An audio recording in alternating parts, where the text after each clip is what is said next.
둥둥탐사대. 안녕하세요. 안녕하세요. 오늘의 리더 오리가영입니다. 저는 요즘처럼 밖에 있기 좋은 계절이 되면은 책 읽기 딱이다 이런 생각이 나더라고요. 그래서 책을 한 권 골라서 대원들과 함께 읽어보고 이 자리에 모이게 됐습니다. 주기적으로 이렇게 책 소개하는 시간을 가져보고자 저희가 앙큼한 코너명도 달아봤어요. 와우.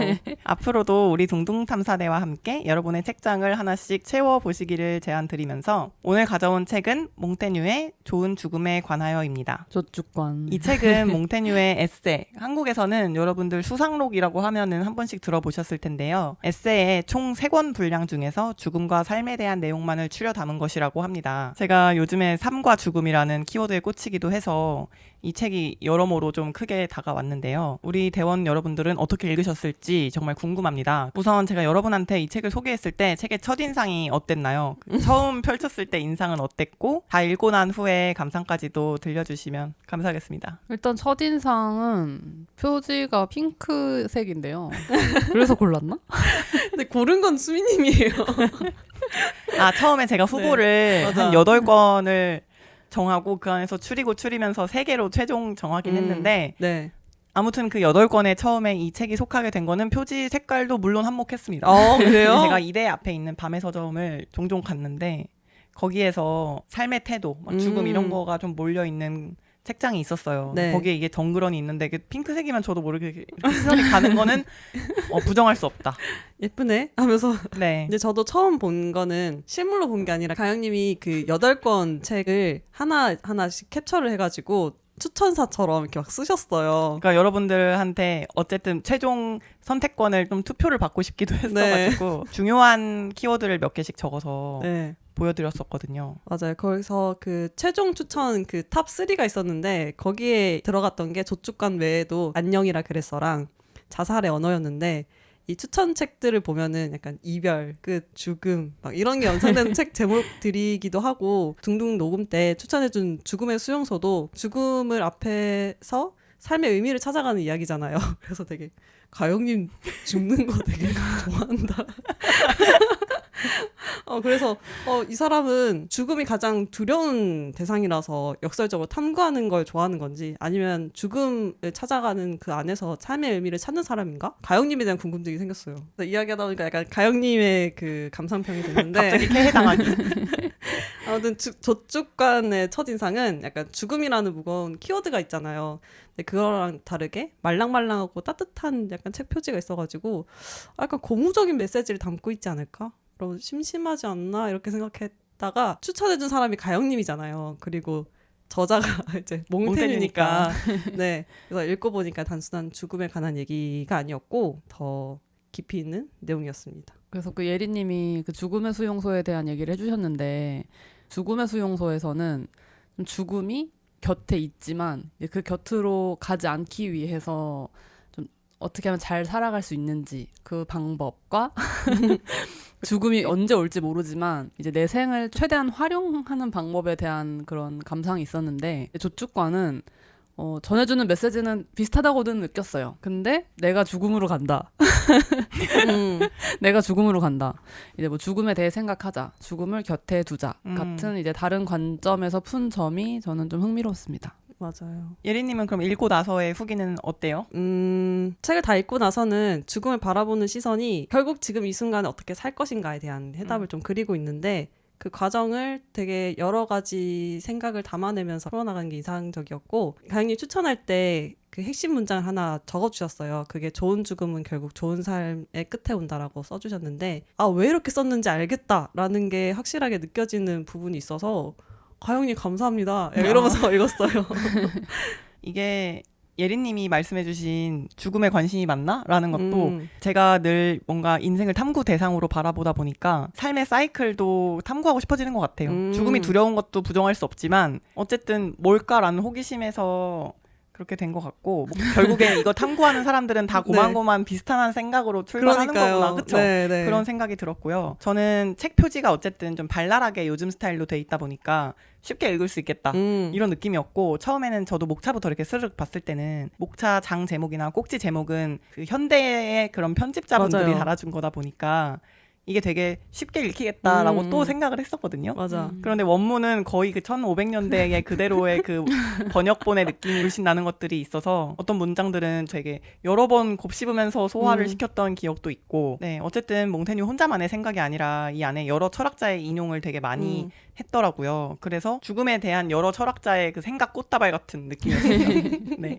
맞아. 제가 죽음이라는 키워드에 관심이 있다고 했었는데 책 도입부에 있는 추천사에서도 최근 고령화 사회에 진입한 탓인지 요즘 어른, 늙음, 죽음에 관한 책들이 많다 이렇게 언급이 되더라고요. 여러분들은 삶이나 죽음이라는 키워드에 관심이 있는 편인지, 사람들은 왜 죽음에 대해서 알고 싶어 할까요? 죽은 자는 말이 없다.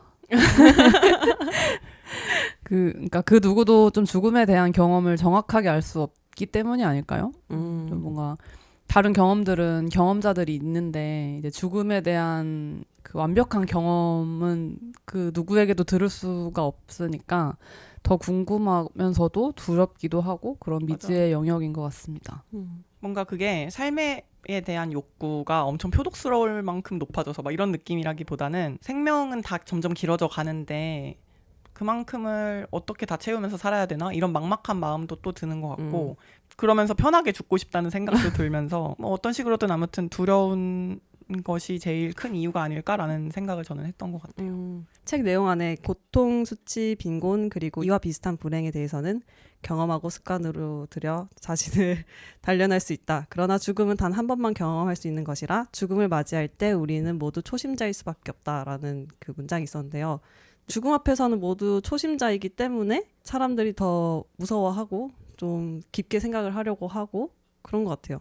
경험해본 적이 없어서. 증인이 네. 없어. 맞아요. 우리는 약간 죽음을 상상으로만 채우게 되잖아요. 죽음이 뭔지 모르니까 그거에 대한 두려움과 한상이 이 죽음에 대한 인기를 만든 게 아닌가라는 생각을 해봤어요. 더불어서 뭔가 상실을 경험하게 되잖아요. 음. 그럴 때 막 내 친구가 혹은 내 부모가 죽음의 길로 잘 갔으면 좋겠다. 막 이런 염원을 하다 보면은 죽음이 뭘까라는 생각을 또 하게 되는 것도 같아요. 맞아. 내 반려동물이 만약에 떠났어. 그럼 그 죽음으로 가는 길이 어떨까? 막 그게 너무 힘들지 않았으면 좋겠고 막 맞아. 그런 남을 위한 이타적인 마음에서도 죽음을 떠올려 보게 되는 것 같습니다. 그리고 가영이 말했던 것처럼 고령화 사회가 됐잖아요. 100세 시대가 접어들었는데 그럼 아프고 오래 살게 될 수밖에 없는데 옛날에 비해서 제가 생각했을 땐 죽음이 되게 더 멀게 느껴지는 것 같아요. 진짜 멀리 있는데 또 한순간에 또 죽을 수도 있는 거고 그래서 유일하게 통제할 수 없는 미지의 영역이기 때문에 더 공포로 다가오는 게 아닐까. 어쨌든 공포를 이기는 방법은 내가 아는 거잖아요. 아는 네. 만큼은 어쨌든 대비라도 할 수 있는데 그게 안 되니까 다들 죽음에 관심을 가지는 것 같다. 근데 원초적으로 죽음은 무서워요.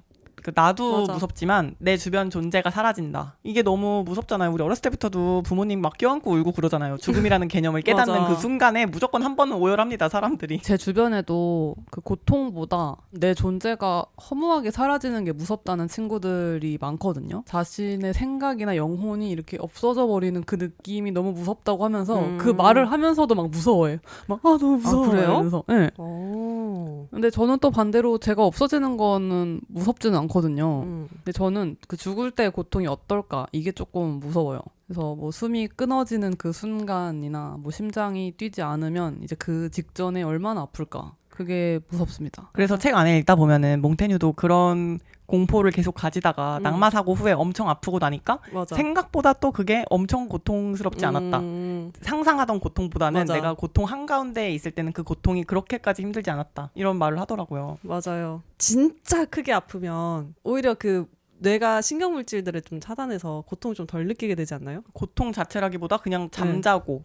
그쵸. 왜냐면 네, 막 맞아요. 주사도 맞고 하니까 네, 그냥 자다 깨다 하고 그냥 회복 모드가 돼버린 나머지 맞아. 그 사고가 애초에 안 되니까 그렇게까지 막 나는 왜 그렇게 고통스러운가 막 이런 맞아. 거를 할 겨를이 없는 것 같아요. 경미한 사고일수록 너무 아프고 이러다 죽는 거 그것도 아니야 이렇게 되는 것도 있는 것 같아요. 초기의 몽테뉴는 죽음을 준비하고 연습해야 된다고 생각을 했다고 해요. 그러면서 결국에는 흔들리지 않는 인간상 이거를 되게 추구했다고 합니다. 그러니까 무너지지 않겠다. 뭔가 다 통제하고 싶어 한다. 그렇지만 가족을 포함해서 주위에서 예상치 못한 죽음들을 연달아 겪고 본인도 막 죽음의 위기에 갔다 오고 하면서 점차 관점이 바뀌어 갔다고 합니다. 이 수상록, 에세이도 거의 10년에서 20년에 걸쳐서 쓴 것들이다 보니까 저는 몇몇 꼭지에서 그 변화가 느껴지기도 했어요. 어디에서는 되게 단호한 말투로 막 나는 맞아, 절대 맞아. 그렇지 않다 막 네. 이러다가 뒤에 가면은 받아들이면서 살아야 된다 막 갑자기 유해지기도 하고 맞아요. 맞아. 이 얘기를 왜 했냐. 여러분 본문 중에 몽테뉴가 엄청 구체적으로 본인의 생시를 적어뒀더라고요. 맞아요. 그래서 저희가 또 슬로건이 뭡니까? 그 논리와 비논리의 동적 평형. 네. 그 오랜만에 이거 평형을 한번 잃어보고자. 세계 최초 네. 몽테뉴의 사주를 봐보자. 분석해달라고 하는 것처럼 써놨어.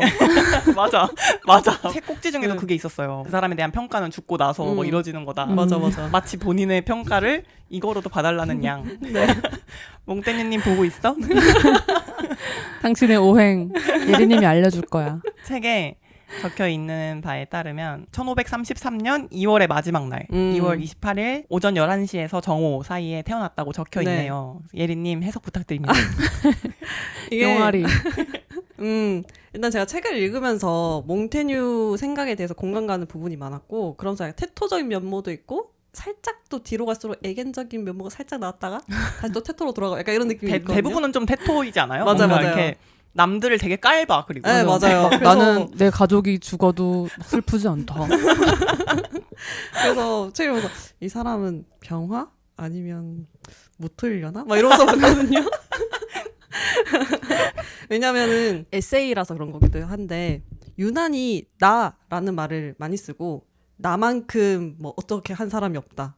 나만큼 맞아요. 뭘 한 사람이 없다. 되게 자아가 비대해하세요. 네, 그러니까 되게 네. 나르시시스트적인 면모도 저는 좀 맞아, 있다고 맞아. 생각을 했거든요. 네. 맞아요. 빡세게 단련하는 스님들도 대개는 무토인 경우가 많다 보니까 그런 분이 약간 철학가도 무토인 사람이 많아서 아 뭘까 하다가 사주를 한번 봤거든요. 근데 되게 어려웠던 게 1533년은 저희가 지금 쓰는 네네. 그게 아니에요. 그레고리력이 아니고 네, 율리우스력. 율리우스력을 네. 쓰고 있어가지고 역산하는데 되게 힘들었어요. 그 11시부터 12시 사이라고 돼 있는데 이게 밤인지 오전인지가 적혀있지 않았었거든요. 몽테뉴의 아버지가 11시 반인가 봐. 오전이라고 또 써주셔가지고 이거군 하면서 오시 이렇게 해가지고 찾아서 탐구를 해봤답니다. 결과는 과연 네, 무토가 맞았습니다. 그래요? 네. 그래서- 무토가 뭐예요? 사실 저는 잘 몰라가지고. 무토가 큰 대지, 산 약간 이런 거고, 이제 기토가 이렇게 밭, 논밭 약간 이런 느낌인데, 무토가 좀 스님들의 태토적인 면모가 약간 무토를 많이 닮아 있어요. 제가 또 인상 깊게 봤던 게 을묘월에 태어나셨어요. 그럼 어떤 의미가 있는 이제 거죠? 을묘가 되게 깊게 파고들고 집착적인 부분, 네, 섬세하기도 하고 이제 학문적인 것에 끊임없이 탐구하려는 그런 기질. 운명에 타고났구나. 네, 그거를 부모님한테 받았을 가능성이 높다. 아. 이렇게 볼 수 있거든요. 네. 왜 웃으세요? 그 예리님이 아주 만세력을 올려놔 주셨는데 네. 거기 막 몽테뉴 이름이 저장돼 있어. 무슨 닉네임처럼 게임 아이디처럼. 가볍게 정리해서 말을 한다면 몽테뉴가 글을 쓸 수밖에 없었던 이유가 무인일주이기 때문에 학문 그 자체인 사람이고 지장간에 간목이 숨어 있어서 지식과 사유가 본능처럼 안에서 계속 샘솟아 나는 거예요. 아, 생각이 끊임없이 나는 타입이구나. 네네. 근데 이제 금이 아예 없는 사주거든요. 금이 없어요. 네, 아예 쳐낼 없어요. 수가 없구나 그런 생각을. 없어요. 쳐낼 수가 없어요. 어쩐지 수상록이 분량이 여러분 몇천 장이라고 합니다.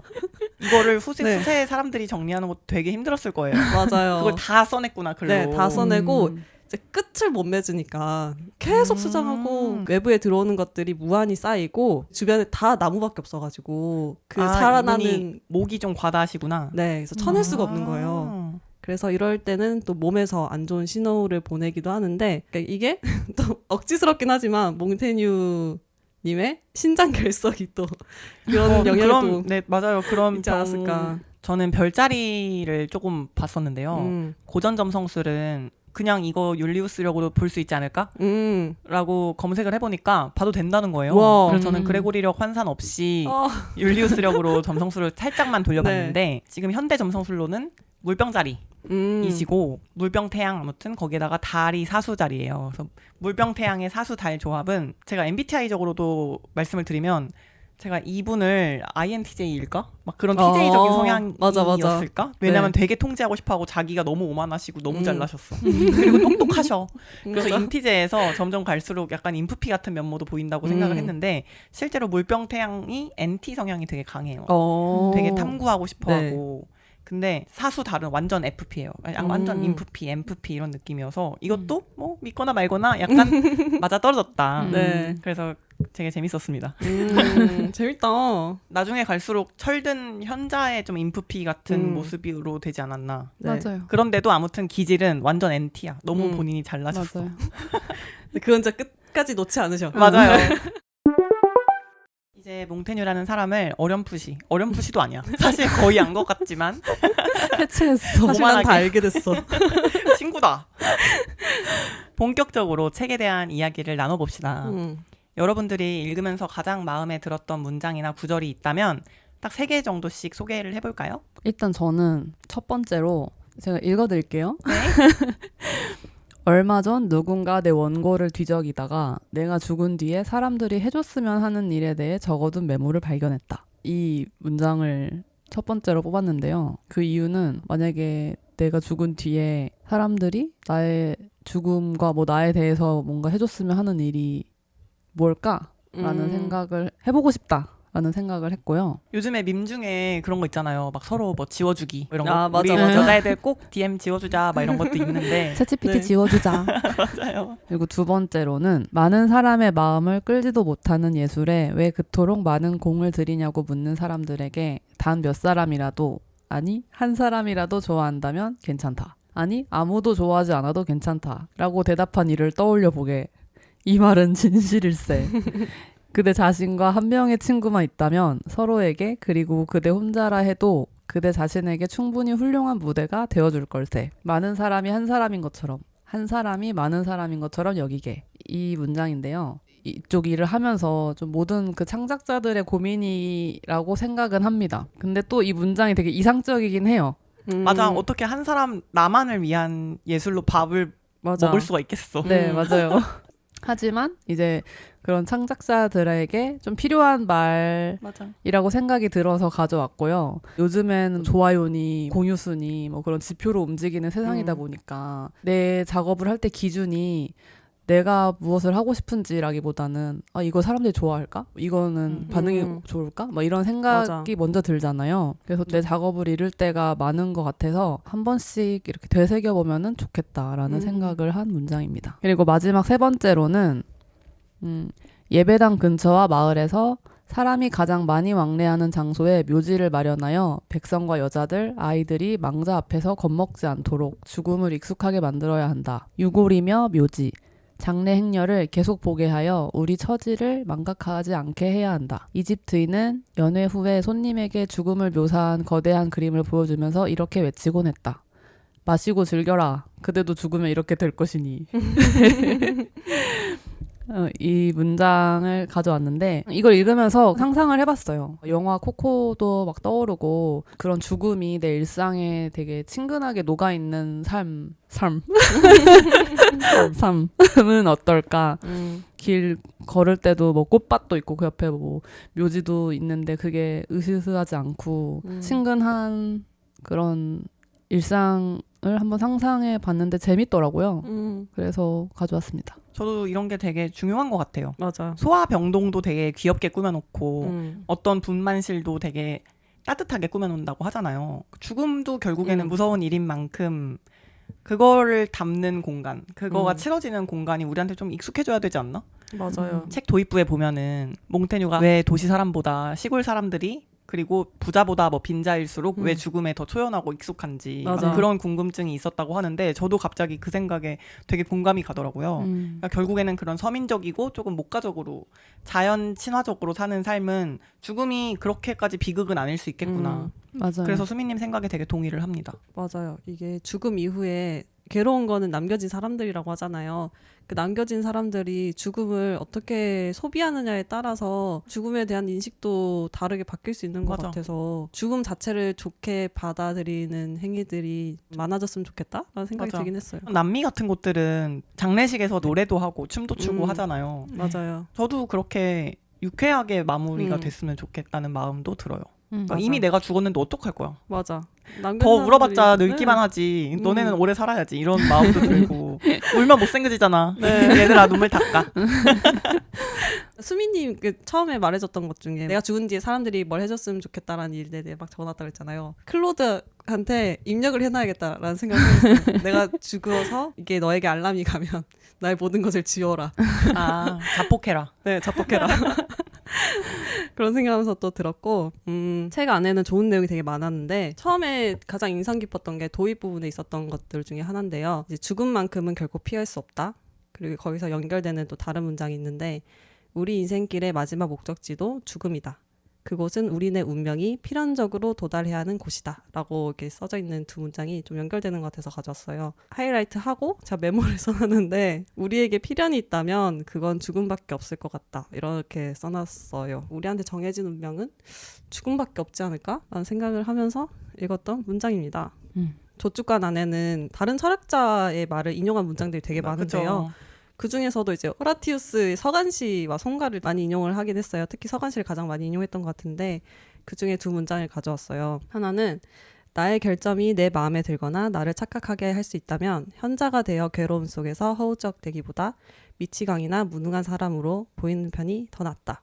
라는 문장이랑 또 우리는 왜 지치지도 않고 이토록 짧은 생을 살아가며 그토록 많은 계획을 세우는가. 이거는 저를 너무 통과하는 말이어서 찔렸다 약간 이런 생각하면서 했는데요. 그 첫 번째는 이제 미치광이나 무능한 사람을 보이는 게 낫다라는 거는 제가 저희들 메모를 역시 아방수가 이기는 거다. 맞아요.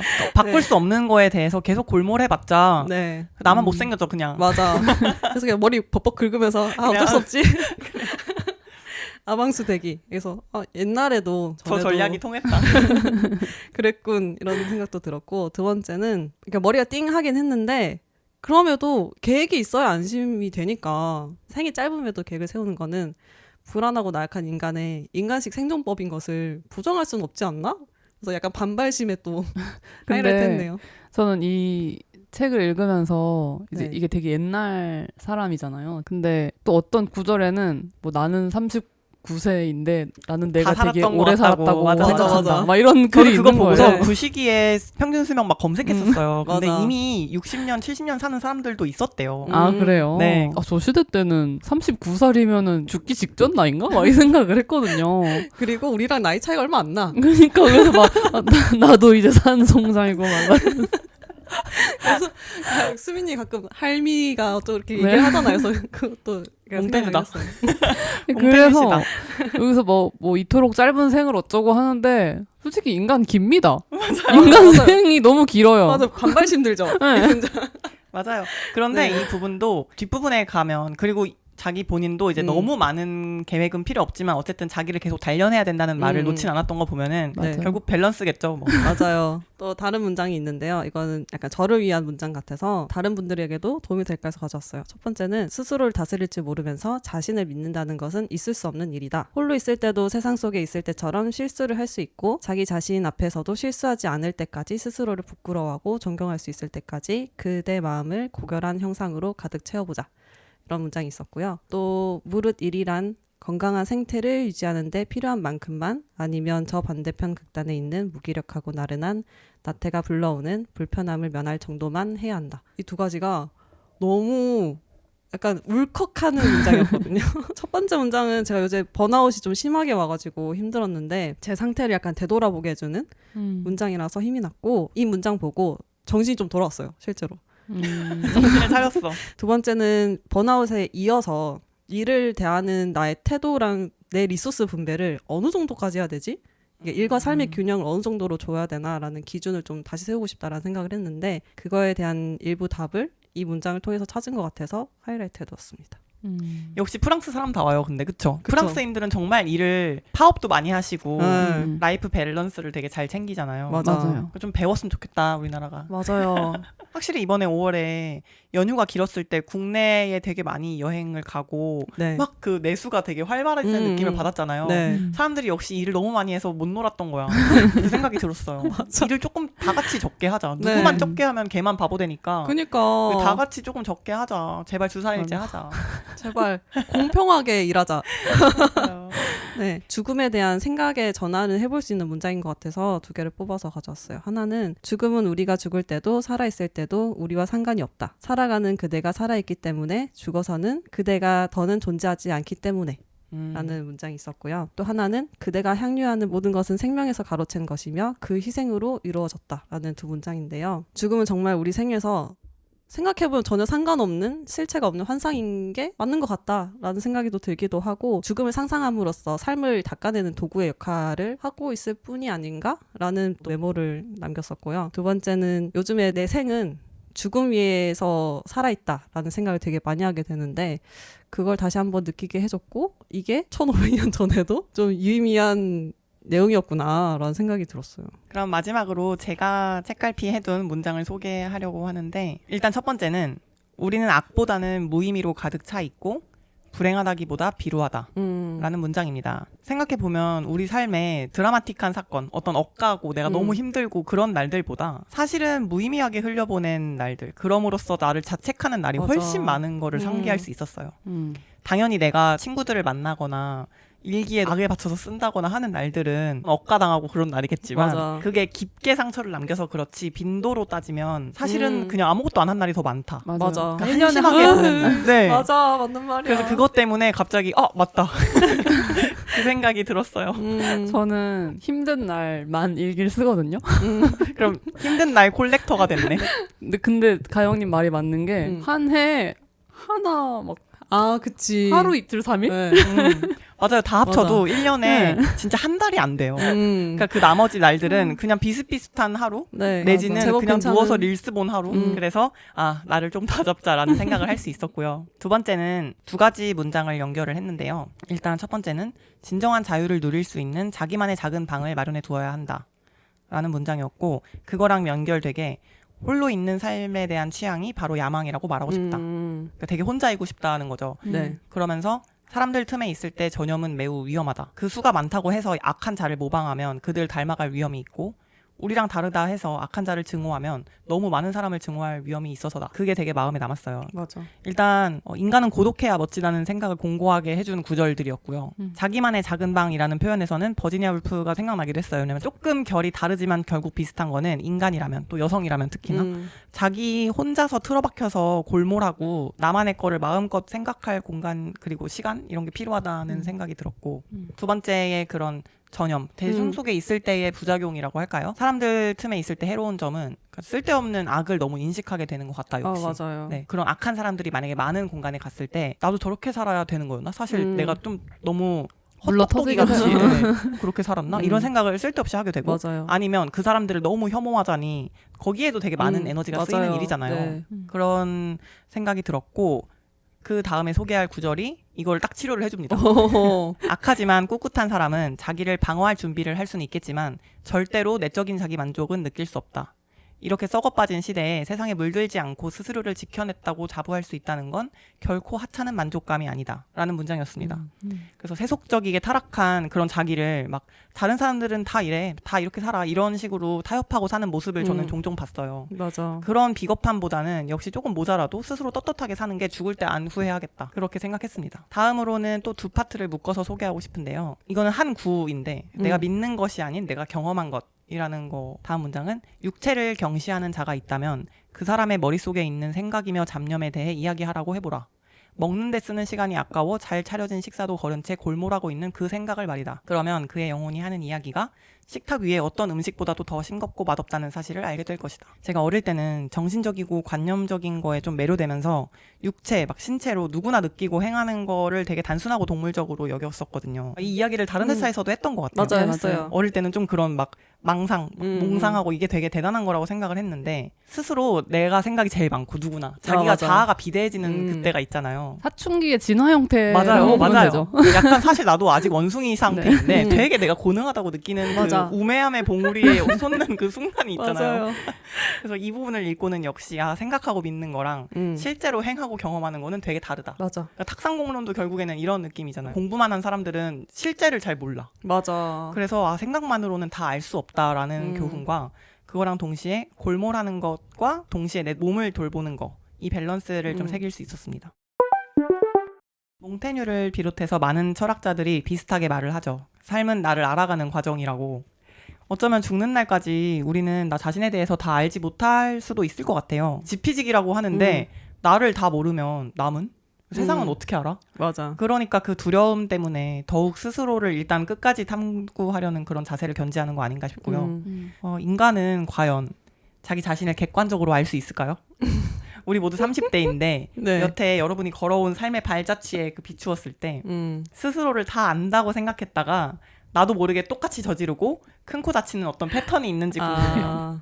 저 먼저 말씀을 드리면 사랑이 떠날 때 맞아. 그리고 내 치부가 드러날 것 같을 때 뭔가 내가 궁지에 몰린 순간 마지막으로 체력적으로 힘들 때 배고플 때입니다. 무슨 일이 있었던 거야? 단순해. 이런 내 상황들에서 내가 그동안 쌓은 막 지혜와 덕 막 이런 게 아무짝에도 쓸모가 없다는 게 매번 여실히 증명되는 것 같아요. 맞아. 궁지에 몰리고 비루해져야 돼. 배고프고 맞아. 막 춥고 막 그러면 네. 그 순간엔 그게 제일 큰 사건이에요. 절대 현자가 될 수 없더라고요. 그렇게 맨날 실수를 하고 다음번에는 그래도 내가 나이가 몇인데 이렇게 생각을 하고서 또 자신만만했다가 같은 실수를 반복하는 것 같아요. 맞아.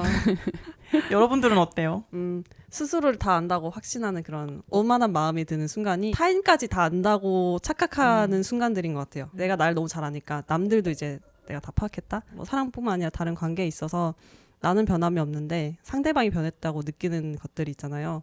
나중에 깨닫고 보면은 변한 건 상대방이 아니라 상대방을 바라보는 내 시선과 태도였던 경우들이 있어서 그런 걸 또 되돌아보면 좀 부끄러워지는 경우가 있었던 것 같아요. 스스로 알면 좋긴 한데 많은 사람들이 스스로를 알아갈수록 스스로를 좀 가엾게 느끼게 되는 경향이 있는 것 같아서 뭔가 그 가엾은 지점을 발견을 하면 더 나아질 준비가 됐다는 건데 그 감정에 휘둘려서 자기 연민에 빠지게 되는 점이 좀 유쾌하지 않은 부분? 그러니까 내가 너무 아무것도 아니라는 겸손에서 넘어가가지고 너무 작아지니까. 네. 그러니까 그런 감정에 휘둘리기보다는 좀 더 나라는 사람이 있는 그대로 수용하고 약간 보듬어주는 성숙한 태도를 갖추면 진정한 현자가 되려나 이런 생각을 했다가 저축간 보면서 이제 나를 알아야 된다 이런 얘기를 했는데 그걸 책을 덮은 순간까지도 몽테뉴도 아직 자기를 잘 모르는 것 같은데 안타깝게도 네, 이런 생각을 또 그도 했답니다. 몰랐다.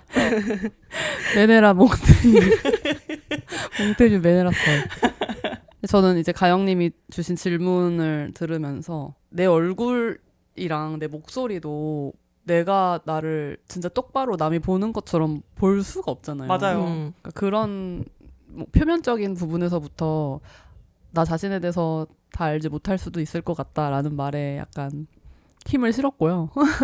저는 매년 매달 매일이 새롭습니다.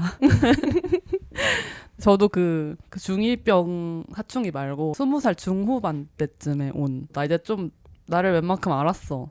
뭔가 어른이 된 기분이야. 나 좀 뭔가 깨달았어. 이치를. 이런 세상을 좀 알 것 같아. 네.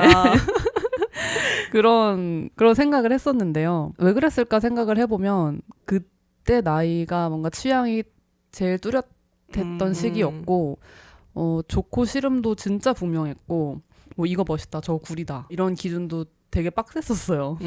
그때 나를 진짜로 알았으면 현자가 되어야 했을 텐데 매년 매달 매일이 새로운 거죠. 일기장도 맨날 쓰고 힘든 슬픈 일이 콜렉터. 있을 때. 그러다 보면은 옛날엔 내가 되게 강한 줄 알았는데 이제 시간이 또 지날수록 나 오수민 생각보다 강하지 않구나. 엉엉 막 이렇게 생각을 하면서 슬퍼하고 있으면 또 그 상황을 아는 주변 사람들은 너 진짜 강하다 막 잘 이겨내고 있다니 이런 상황에서 뭐 대단해 이런 말을 해주면은 그럼 또 막 막 내가 강한가? 그럴지도. 힘이 나네? 하면서 힘을 내기도 하고 지금의 저를 안다 하는 기준은 MBTI 정도?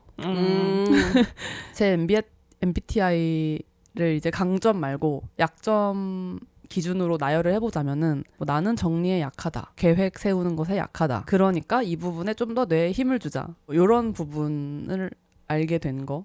뭐 예전에는 나 왜 자꾸 이러지? 막 왜 다음 거를 막 정하려고 하면은 왜 이렇게 멍해지지? 막 이런 생각을 했다면은 이제 내가 피인간이구나. 뭐 이런 식으로 나를 알게 된 그 정도인 것 같습니다. 저희가 팟캐스트를 하잖아요. 그리고 저는 편집을 하잖아요. 그러면서 저는 사실 매주 느껴요. 저희는 저희를 늘 새롭게 마주하고 있어요. 맞아. 네. 생으로. 편집할 때 돌려서 보면은 아 이런 말을 했구나 이렇게 웃었구나. 나도 나를 다 네. 모르긴 해요. 맞아.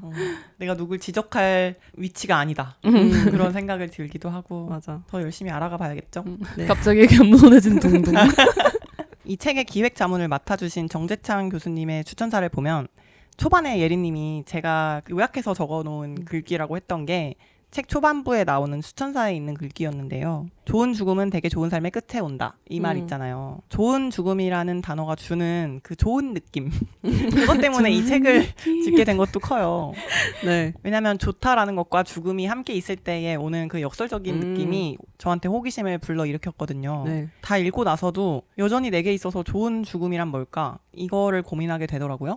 그러다 보니까 좋은 거를 모를 때는 소거를 하는 것도 효과적인 방법이라는 점에서 반대로 생각해 보기로 했습니다. 여러분이 절대 맞이하고 싶지 않은 죽음은? 네. 아니면 죽기 전에 가장 후회할 것 같은 것들은? 이게 좀 궁금해요. 지우지 못한 나의 데이터들. 그거 후회할 것 같아요? 나의 흔적들? 아, 근데 어차피 죽은 후니까 사실 어떤 방식의 죽음도 전 상관이 없다라고 생각을 하는데 다만 피하고 싶은 거는 아프게 죽는 거. 그러니까 죽는 순간을 두렵진 않지만 고통으로 인해서 죽는 순간이 두려워지게 되는 순간. 이 좀 무서운 것 같아요. 책 안에서 근데 몽테뉴가 그거에 대해서 딱 꼬집지 않나요? 맞아요. 그렇게 자연사로 죽는 게 매우 매우 희박하기 때문에 병마로 앓다 죽는 거를 그냥 받아들여야 돼요. 그러니까요. 그걸 못 받아들이겠어서. 맞아. 네. 고통이 두렵죠. 맞아. 저도 비슷하게 마지막이 너무 고된 죽음. 이게 이게 제일 피하고 싶은 죽음이에요. 맞아. 가망이 없는 상황이 온다면 조금이라도 정정할 때 산뜻하게 죽고 싶어요. 그러니까 호상. 네, 뭐 호상까지 바라지 않아. 나는 자연사 바라지 않아. 아파 죽더라도 내가 조금 사람 꼬릴 때. 아. 막 저렇게까지 살아야 되나? 누가 나를 보면서 네. 아휴 저렇게까지 살아 난 저런 죽겠다 막 이렇게 죽고 싶지 그러니까. 않아요. 그러니까 억지로 어떻게 삶의 끈을 연명 붙잡고 있는 진짜, 그런 거 그 있잖아요. 마지막 잎새처럼 살고 싶지 네. 않아요. 그래서 그런 생각을 했고 후회할 것 같은 거는 그 마음을 솔직하게 표현하지 못한 것들. 뭔가 아. 죽기 전에 눈을 감을 때 그런 게 생각날 것 같아요. 아. 그리고 더 치열하지 못한 어떤 게 있다면 그거에 대해서 후회할 수도 있겠다. 음. 네, 그래서 이런 생각을 했으니 앞으로는 좀 더 많이 표현하고 조금이라도 젊을 때 좀 더 진심 다해서 뭔가 버닝하자. 요런 교훈 얻었습니다. 네. 근데 그 책 안에서도 비슷한 내용이 있지 않아요? 죽음이 정해져 있는 사람들조차도 죽음으로 가는 중간에 하지 못했던 것들을 떠올리면서 예를 들어서 교도소에서 이제 죽으러 가는 길인데 어제 나 빚진 거 있는데 여기로 가면 그 사람 만나니까 돌아가주세요. 아 맞아요. 갑자기 막 네. 뭐 자기 죽기 전에 다른 사람한테 있었던 피 같은 게 묻으면 뭐 전염될까봐 저거 네. 싫다 하고. 맞아. 근데 죽으러 가는 길인데. 네. 그런 맞아, 것들 맞아. 보면서도 가영님 말씀 들으니까 떠올랐네요. 저는 맞이하고 싶지 않은 죽음은 그 저희 집 고양이 삐삐나 부모님보다 먼저 죽지 않았으면 좋겠다. 그거는 그분 어떻게 챙겨야 되는지 막막해서 아니면 슬퍼하는 게 싫어서. 네, 슬퍼하는 게 싫어서요. 싫어서. 네. 그냥 극단적으로 막 하자면은 그 나쁜 사람한테 살해당하는 거? 그 이유는 좀 죽기 직전의 기억이 내 여태까지 삶을 돌아보면서 죽는 느낌이 아니라 막 그 너무 무섭고 두려운 그 나쁜 사람의 기억으로 가득 차 있다가 죽는 게 싫어요. 그리고 남에게 피해 끼치면서 죽고 싶지 않다. 네, 트라우마를 누군가에게 남겨주고 싶지 않다. 뭐 이런 의미이고요. 사람이 언제 죽는다고 생각하세요? 냉독수프를 먹었을 때. 아니 사람에게 잊혀졌을 때다. 죽기 전에 후회할 것 같은 거는 생각을 해봤는데 없긴 한 것 같아요. 저는 좀 제가 하고 싶은 대로 하면서 살았다고 느꼈고 조금 아깝다 하는 거는 내 통장에 있는 돈 다 써볼 걸 뭐 이런 거가 생각이 났는데 근데 또 후회될 만큼의 금액이 통장에 있지 않아요. 그래서 그 책에서도 그 몽테뉴가 누구도 나보다 더 간소하고 모자람 없이 세상을 떠날 준비를 하지 못했을 것이다. 뭐 누구도 내가 노력한 만큼 세상의 모든 것에서 멀어지지 못했을 것이다. 뭐 가장 무심한 망자가 가장 건실하다. 뭐 이런 공수거를 하셨구나. 네. 공수거. 근데 여기서도 되게 누구도 나보다 막 맞아. 자기가를 되게 좋아하셔. 그러니까 나보다 내가 최고로 근데 이거에서도 난 내가 뭐 최고야. 한 만큼 내가 최고 건실. 거지로 난 세계 최고 거지로 내가 세상을 떠나요. 아, 이 말이 좀 이해가 되는 거예요. 돈이 없으니까 아쉽지가 않구나. 만약에 내가 무서워요. 내일 죽는다고 생각했을 때 뭐가 아쉬울까? 아, 그래도 그래 내 통장에 있는 돈 뭐 명품이라도 한번 사볼 네. 걸 이런 아. 생각은 드는데 또 막 엄청난 돈은 아닌 거죠. 그래서 그게 아깝지가 않은 느낌? 그래서 막 평소에 제가 뭐 팡팡 쓰는 스타일은 아니지만 그래도 사고 싶은 게 있으면 사는 게 맞는 것 같기도? 라는 생각을 또 했어요. 맞아. 제가 최근에 본 글이 부동산 카페 같은 거에 캡처인데 30억, 60억씩 쌓아놓고도 막 쓸 줄을 몰라가지고 행복하지 맞아. 않다는 사람들의 막 그런 맞아, 글들이었는데 그냥 쌓아놓기만 하는 것도 현재를 즐기지 못하는 건 맞는 것 같아요. 그 밸런스가 맞아. 중요하지. 내가 지금 죽어도 아깝지 않게. 맞아요. 이렇게 얘기를 해봤는데 여러분들이 생각을 해보면서 조금은 나에게 있어 좋은 죽음이라는 윤곽이 보이지 않을까 싶어요. 저의 경우에는 좋은 죽음이란 미련이 없는 거다. 사랑처럼요. 할 만큼 한 사람은 원래 미련이 없잖아요. 네. 잘해줄 만큼 해준 사람은 헤어질 때 더 쿨해. 근데 맨날 이렇게 회피형처럼 쿨한 척하고 그런 애들이 나중에 미저리가 됩니다. 저의 경험이에요. 그러니까 마음 표현을 그때그때 많이 해야 된다. 그런 네. 사람이 나중에 결국에는 최후의 갑이 됩니다. 그런 느낌으로 삶도 삶에 있어서도 내가 할 만큼 하면 미련이 없겠다. 책에서 인용을 하자면 삶을 즐겁게 산 이들만이 죽음을 고통스럽지 않게 맞이할 수 있다. 삶을 즐기려면 거기에 열과 성을 다해야 한다라고 하는데요. 네. 이 태도로 살아보겠습니다. 근데 죽는다라는 말 자체가 되게 위협적으로 느껴지는 경우가 있잖아요. 근데 저는 지금 당장이라도 삶이 더 연장되지 않아도 두렵거나 슬프진 않거든요. 그래서 좋은 죽음이란 뭘까라 생각했을 때 내가 생각하는 좋은 죽음보다는 내가 죽은 이후에 남겨진 사람들이 가급적 나를 빨리 잊어주는 게 나에게 좋은 죽음일 것 같다라는 생각이 들었어요. 오, 왜요? 회자되고 싶지 않아요? 그러니까 어차피 나는 없는데 나를 떠올려서 기뻐하거나 슬퍼하거나 내가 남긴 말들을 보면서 뭔가 회상하거나 이런 행위들이 나한테는 어차피 의미 없는 일일 테니까 굳이? 그래서 아니, 당신은 네. 영원히 내 가슴 속에 있을 거야. 사람이 언제 죽는다고 생각하나? 그러니까 잊혀졌을 때 진정한 죽음을 맞이할 수 있잖아요. 진정한 죽음을 맛보고 싶다. 네. 어. 그러니까 진짜 사라지는 거, 내 존재가 완전하게. 그게 나한테 좋은 죽음이 아닐까? 이해는 돼요. 맞아, 이해돼요. 저는 뭐 네. 후회에 대해서 얘기를 하고 보니까 내가 하고 싶은 거 최대한 많이 해보다가 가버리는 것이 좋은 죽음이 아닐까. 책에서도 그 자기에게 더 잘 맞고 더 평온한 다른 일에 방해받지 않으면서 마음 내키는 대로 살아가는 사람은 행복하다. 이렇게 되어 있는데 최근에 퇴사를 했잖아요. 이제 앞으로 미래를 어떻게 하지? 막 생각을 하면서 이제 회사를 안 가기로 했거든요. 회사가 나쁘다는 게 아니에요. 그 회사를 안 다니는 게 더 저한테 잘 맞다는 얘긴데 근데 만약에 내가 내일 죽는데 회사를 다니고 있는 상태였다면은 좀 슬플 것 같은 거예요. 지금 이제 다른 방향으로 길을 잡은 이 상태에서 죽는 게 더 행복하다라고 생각을 했네요. 어쨌든 내가 마음 내키는 대로 살아가 본 상태에서 죽은 네. 거니까. 네, 맞아요. 맞아요. 이 책을 살펴보면서 인상 깊었던 게 하나 더 있었는데요. 수상록이라는 정말 오래된 책을 또 이런 식으로 편집해 볼 수도 있구나. 그러면 또 다른 모양의 생명을 얻는구나 하는 점이었어요. 그러니까 자칫 고리타분하게 느껴질 내용들도 현대인이 관심 가질 키워드. 이를테면 내일을 걱정하며 밤새 뒤척이는 당신에게. 이거 완전 현대적인 완전 클릭하고 잖아요. 바로 클릭. 네, 이런 소제목과 장으로 묶어버리니까 그냥 수상록, 몽테뉴의 에세 뭐 이런 식으로 적었을 때보다 맞아. 훨씬 대중들한테 쉽게 읽히는 거를 느꼈거든요. 편집의 힘이 정말 대단하다. 대단하다. 그런 점에서 가장 마음에 드는 장이나 꼭지 제목을 하나씩 꼽아봅시다. 저는 나는 춤을 출 때 춤만 추고 잠을 잘 때 잠만 잔다. 저도 이게 최애였어요. 그래요? 네. 가영님은 왜요? 저는 제가 그러지 못했기 때문에 가슴에 새기고 싶었어요. 음. 나는 춤을 추면서도 뭐 마실지 생각하고 이따 뭐 어떻게 씻지도 생각하고 뭐 누구랑 막 여러 가지 생각이 자꾸 펼쳐지고 네네. 그거에 온전히 집중하지 못하고 이것도 저것도 아닌 시간을 보낼 때가 많은 것 같아서 아, 그래요? 네, 그랬던 것 같습니다. 저는 진짜 춤을 출 때 춤만 추고 잠을 잘 때는 잠만 자는 것 같거든요. 그래서 뭔가 그 일상에서 쉽게 접할 수 없는 완전한 몰입 맞아요. 하는 그 순간과 그런 본능이 느껴지는 꼭지 제목이라서 좋았고, 그리고 저희 그 네. 수면 맞아. 회차 때도 뭐 꿈을 꾸다 네, 맞아요, 그, 맞아요. 그 맞아요. 단어 얘기했었잖아요. 맞아. 그래서 춤을 춘다, 뭐 잠을 잔다 이것도 추기 맞아요. 때문에 춤이 있는 거고, 맞아요. 그 두 가지 모두가 그 몰입할 수 있는 어떤 행위라는 부분에서 좋아서 가져왔습니다. 한 번에 하나만 하자. 네. 이게 참 쉽지 않아요. 뭔가 효율을 추구하는 사람일수록 머릿속이 막 복잡해가지고 맞아. 그 순간에 몰입하지 못하는 방해를 받기도 하는 것 같거든요. 그래서 그거 할 때 거기에 완전히 몰두하자. 이게 결국 열심히 살자랑도 또 연결되는 것 같았습니다. 저는 남겨둔 것을 돌아보면 자유로워질 수 없다.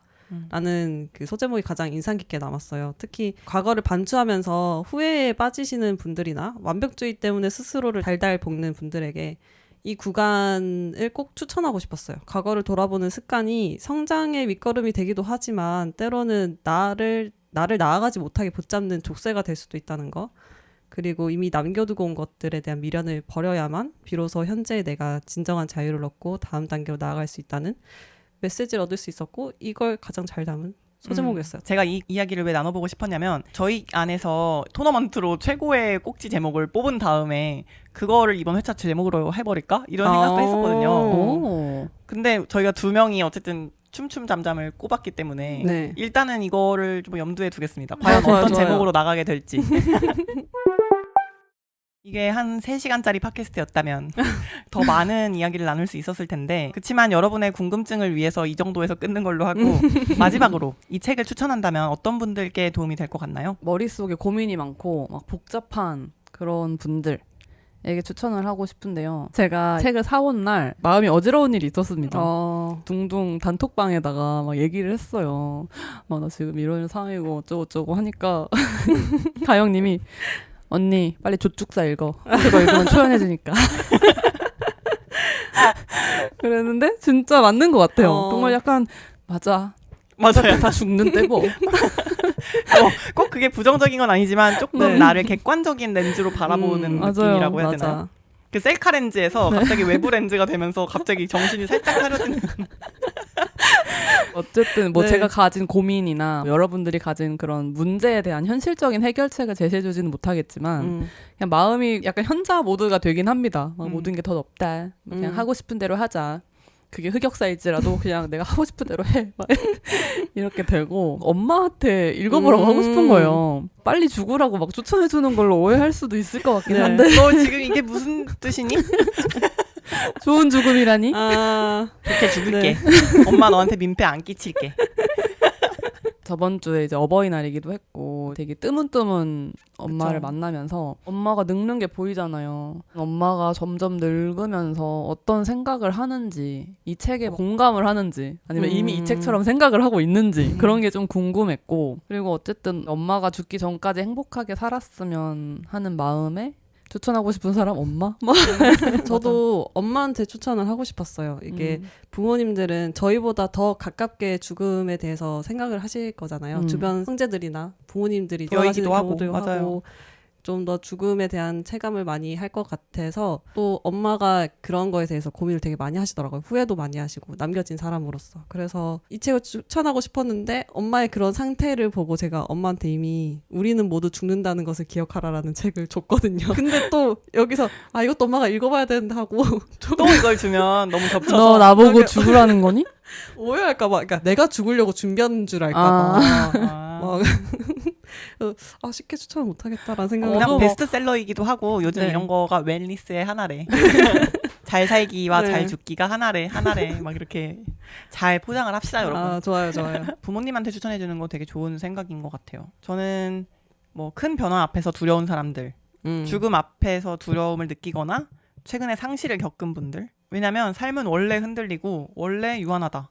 이거를 많이 들어왔지만 또 이 사람의 정신없는, 그러면서 누구나 할 법한 생각 같은 과정을 다 면밀하게 들여다볼 수 있어서 재밌게 볼 수 있는 것 같아요. 말투가 비록 1500년대에도 유능한 편집자분들이 네. 이렇게 잘 다듬어줬잖아요. 각주도 잘 달아주시고. 죽음을 받아들이면서 어떤 태도로 있을 것인가에 대한 힌트를 찾을 수 있을 것 같습니다. 평소에 생각했던 것들이랑 좀 비슷하게 맞닿아 있는 부분들이 있었는데 그게 선명하지 않은 느낌이었거든요.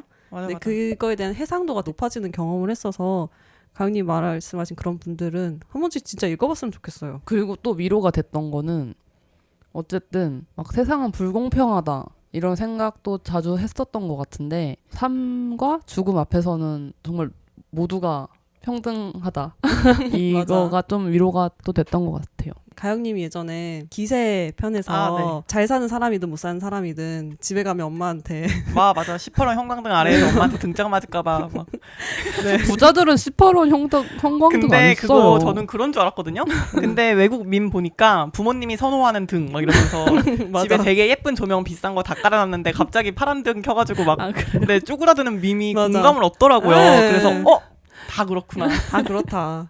네, 그렇습니다, 여러분. 그런 모두가 것도 약간 일맥상통하다? 약간 이런 생각이 들었어요. 맞아요. 맞아. 다 부모한테 태어난 새끼고 다 죽음이 두렵고 네. 그렇습니다. 여기까지 몽테뉴의 책과 함께 삶과 죽음, 삶의 태도에 대한 이야기들을 나눠봤어요. 오늘은 스승의 날이기도 했는데요. 책 또한 인생에 좋은 스승이잖아요. 질문을 오래도록 품으면서 함께 고민해볼 수 있었다는 점에서 몽테뉴의 책도 훌륭한 스승님이 되어준 것 같습니다. 둥둥탐사대의 첫 독후감? 북클럽? 네, 이건 여기까지 하겠고 앞으로 이렇게 함께 읽고 떠들면서 책의 세상도 탐사해보도록 하겠습니다. 안녕. 안녕. 스승의 은혜는 좀 무서운데?